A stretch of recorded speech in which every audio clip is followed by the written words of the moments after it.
Hello, everyone, and welcome to another wonderful day of chemistry. So, last time we introduced the idea of phases and phase transitions. Today, we're really going to be exploring these ideas by looking at one of the more iconic and common substances we have to deal with, water, and looking at how it undergoes the important phase transitions like evaporation and freezing. So, we can do this by looking at the water phase diagram, which you'll notice is actually a little bit more complex than many others. Now, when we do this, it's first important to note that below about a megapascal, or about the 1,000 uh, or a kilobar, that this is relatively a straightforward phase diagram. So we have our solid phase ice, which is going to form under low temperatures, and we're going to have our vapor phase, steam or water vapor, which is going to form at relatively high temperatures, but also low pressures. And then if we get this weird case of high temperatures and low pressures, then uh, or high temperatures and high pressures, then we end up forming liquids, as this will both want to move, thus a lot of thermal energy, but still is going to be relatively condensed. Now, this is going to be a relatively common idea, with note that we tend to have a relatively straight line separating the solid phase and the liquid phase, as there's usually relatively low variance. One of the other reasons why water is a little interesting is it does indeed turn out that this line has a slight slope to it. If we zoom in, we're going to note that the liquid water tends to be more stable at high pressures than ice. And the reason why, and we'll explore this later, is because liquid water is more dense. And we tend to find that denser substances are going to be favored at high pressures, which makes sense because the pressure is going to want to condense materials, and the denser you are, the more condensed. And so you'll tend to be favored at these higher pressures. And so most of the time, solids are more dense than liquids. Uh, Water, along with a couple other substances like gallium, is going to be the flip case. And we can see that here. But this is also the reason why both ice and water are going to be favored under higher pressures than vapor. Now, again, one of the important things to note is if we're looking at the vapor line, this is going to be a much more exponential behavior. Note that even with a log scale here, this tends to be relatively exponential. And next time, when we're looking at variations in temperature, we're really going to kind of explore these variants. And also when we're looking at variations in pressure. Now, one of the important things that I do want to point out here is the pressure being referenced here gets a little bit interesting because when we're looking at the dividing line in between liquids and solids and vapor, we're really focusing here on the vapor, on the partial pressure of the gas. So again, what's the pressure of the gas above this substance?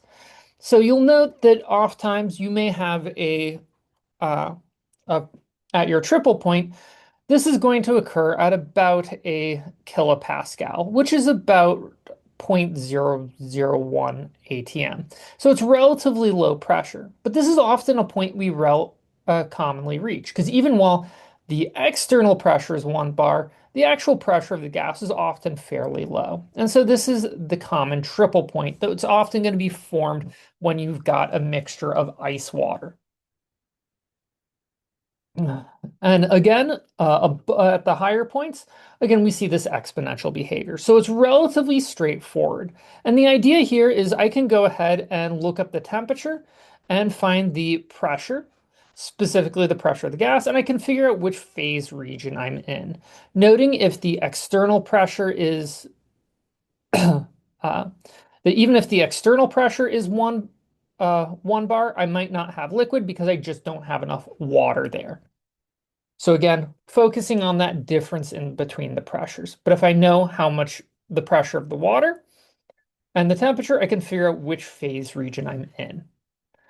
Now, one of the important things is that sometimes we care a little bit more than just about what phase is present. We often will want to care about the actual properties. And this is where it's useful to go ahead and refer back all the way to chapter 1 when we looked at isotherm of water. So specifically, when we were looking at isotherms of gaseous substances, we were focusing in this region where we were looking at the relationship in between pressure, volume, and um, specific volume, which is more or less a unit converted molar volume, in the ideal gas range, where if we know one variable, we know the other. Again, one of the important things is as we get closer to some of these multi-phase regions, we start to see this behavior that deviates from ideality. So notice as we get close to that critical temperature, we now have these uh, deviations from ideality that we often use uh, describe with the van der Waals equation. Then when we cool the system all the way down to the critical point, and we're still at relatively low uh, molar volumes, then we start to form critical fluids. However, if we get to high concentrations and we're even smaller, then we get this odd bit where we have this coexistence of a liquid and a vapor.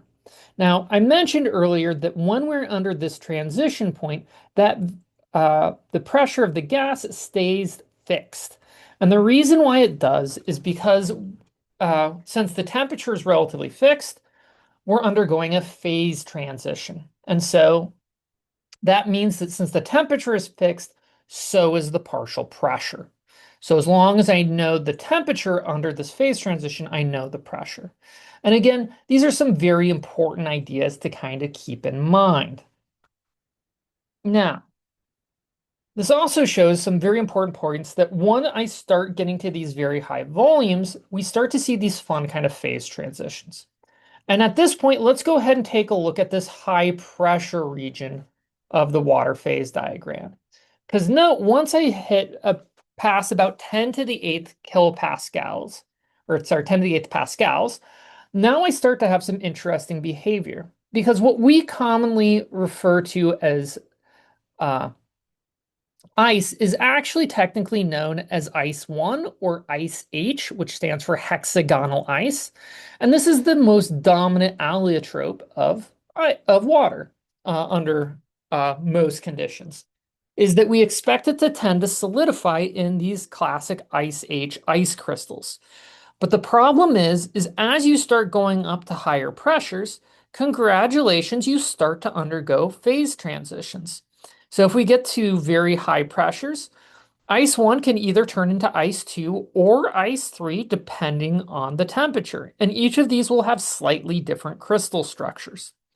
At which point, they can, if I increase the pressure even further, depending on the temperature, they can either become the liquid again or form ice 5.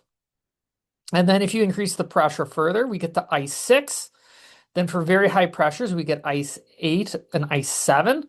Again, my apologies. These were named based on order of discovery. So there's some ices that are more metastable that we don't see here, like 4. And then we work our way as we slowly increase pressures, we get to very condensed phases where, such as ice 6 and 7, these are now more dense than liquid. So if I take that liquid water and I keep setting the pressure up high enough, we start forming these exotic ices. Now, one of the things that is worth noting is that most of the time on Earth, we're dealing with ice 1. Some of these exotic ices will be formed under extreme conditions, such as the bottom of glaciers. And this higher density is also often attributed as one of the reasons for glacier movement, because as the ice pack gets high enough, it condenses the ice, and then the glacier becomes sloped and moves things forward. And a lot of these exotic ices are also very of a lot of interest to a lot of astronomers because they may be forming on various exoplanets where you can get some of these exotic conditions. Now, one of the other important things to worth noting is so far we have now generated a whole total of 21 different phases of ice. Again, under various conditions. And if we get to very low temps, there's even some debate that you get different forms of ice at low temps, where you go from ice H into, I think it's ice O or 1O. So again, these modifications of phases. Now, one of the important things to note is that anytime we have two of these phases uh, overlap, we are going to have a new phase boundary. So this means that we do need to find ways to discuss how we get these phase boundaries for not just solid vapor and liquid vapor, but also things like solid liquid and solid solid, because these solid solid transitions can become really important. And you'll note sometimes you're going to have some temperature dependencies and sometimes you're going to have some pressure dependencies. But also note that we also get some really fun features, such as anytime that we have an overlap in between three phases, say ice 2, 3, and 1, we have a new triple point. And these triple points are going to be perfectly defined. So for example, the triple point between 2, 3, and 1 occurs at about negative 22 degrees C or about a little over 2000 ATM. So very high pressures and relatively cold temperatures. And so being able to use these triple points, and some of the equations we'll develop later in this chapter, I can actually develop a good description for some actually rather exotic phase diagrams.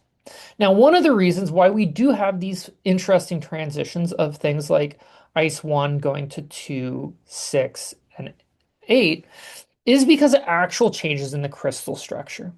So for example, a common progression is I'll start with ice H, and it's called hexagonal ice for a reason. Because notice that that ice tends to form these beautiful hexagonal structures linked together with hydrogen bonds. And these things are relatively stable, but notice there's a lot of empty volume in the middle. And this is one of the reasons why water is a rare substance in which the solid is less dense than the liquid. Now, not too surprisingly, if I keep applying pressure, these hexagonal structures with their large open spaces can't happen forever. So these crystals can then start to be compressed to make ice 9, where we're now starting to see some distorted hexagons and some of these groups start overlapping. Now, if I compress this even further, we now have uh, a an extra uh, modified structure of ice 15. And in ice 15, what we end up having is more diamond structures with some slight deviations where these hydrogen bonds are going to be pointed a little bit off perfect, which ends up making it not quite as thermodynamically stable, but under high pressures, a lot more favored. Now you can ramp this all the way up to, if you keep putting in the pressure, this is how we go from the ice H to the ice 8. Because ice 8, really what it is we have two different hexagons. And if you look closely, you can see these hexagons that are now overlapping, which means we've greatly increased the density because we've now pushed about every other one of these layers to essentially be kind of offset. This increases the density greatly while still keeping a lot of the strength. So again, that's why you have some metastable structures like ice 9 and 15, but the actual stable ones are going to be much more ice H and 18. And again, we're going to be focusing more on the thermodynamics, so the more stable structures, and a little bit less about the kinetic process. The important idea here is that under these high pressures, I'm going to go from a lower density structure to a higher density. And this really dominates a lot of these changes. So, more terminology, because it turns out water is a common enough substance, a special enough substance, but most importantly, an important enough substance that there's some terms that we use to describe water specifically, but not for other phases. And these are going to be really defined in terms of phase transition. So most of these are phrases you've heard before, but it's good to define them. So an important one is percent or relative humidity. So when we're talking about water content in the air, this is usually what we're talking about. The important idea here is what we're measuring is the actual partial pressure of water in the atmosphere over the vapor pressure or the saturation amount. So if the vapor pressure of water is, if the relative humidity is 1, it means we've now officially saturated the water in the air to the point where it can't be there anymore. Also known, it will either start condensation or start raining because it can't take it anymore. So 100% humidity or any percent humidity above 90% means that we have a very heavily saturated, near equilibrium mixture of water. But it turns out that most of the time we're relative, much below that, which allows a lot of extra evaporation into the air. And so, for example, a nice percent humidity is often going to be somewhere below that 50%. So there's a lot more water that can evaporate. But the real pesky thing with percent humidity is that the vapor pressure is not fixed. As we saw with our phase diagram, that vapor pressure has a temperature dependence. So I may have the same amount of partial pressure of water, but at a very high temperature, this can be very low relative humidity. At a very low temperature, I may actually have frost forming. And that's an important thing here, is because what we're often much more going to care about isn't the percent humidity, which is reported, it's something called the dew point. So this is going to be the temperature at which, if I know the partial pressure, the relative humidity would be 1. So this is going to be really the temperature at which I'm going to start forming dew, or if we're below 0 degrees Celsius, frost. So I'm either going to condense gas to liquid or deposit. The inverse is sublimation, gas to solid. So whenever I'm below the dew point, that's where I'm going to go out and see dew or frost in the morning. So for example, you can often figure out a relative idea of the dew point simply by going out in the morning and seeing how much condensation is out there.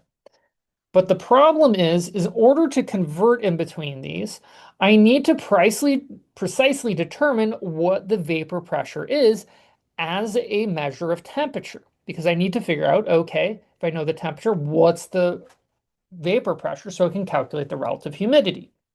But I also need to calculate that vapor pressure to figure out at what temperature is the vapor pressure and partial pressure water equal. So in the next two lectures, we're really going to be looking at this interplay of what happens to these phase properties when I change the temperature and when I change the pressure. Until then, take care.